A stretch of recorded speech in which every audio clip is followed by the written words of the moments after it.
ওরে মাঝি, ওরে আমার মানব জন্ম তরীর মাঝি, শুনতে কি পাস দূরের থেকে পাড়ের বাঁশি উঠছে বাজি?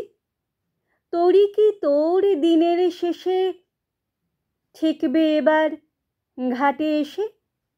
সেথায় সন্ধ্যা অন্ধকারে দেয় কি দেখা প্রদীপরাজি? যেন আমার লাগছে মনে মন্দ মধুর এই পবনে সিন্ধু পাড়ের হাসিটি কার আঁধার বেয়ে আসছে আজি। আষাঢ় বেলায় কুসুমগুলি কিছু এনেছিলেম তুলি, যেগুলি তার নবীন আছে এই বেলা নে সাজিয়ে সাজি। যেগুলি তার নবীন আছে এই বেলা নে সাজিয়ে সাজি।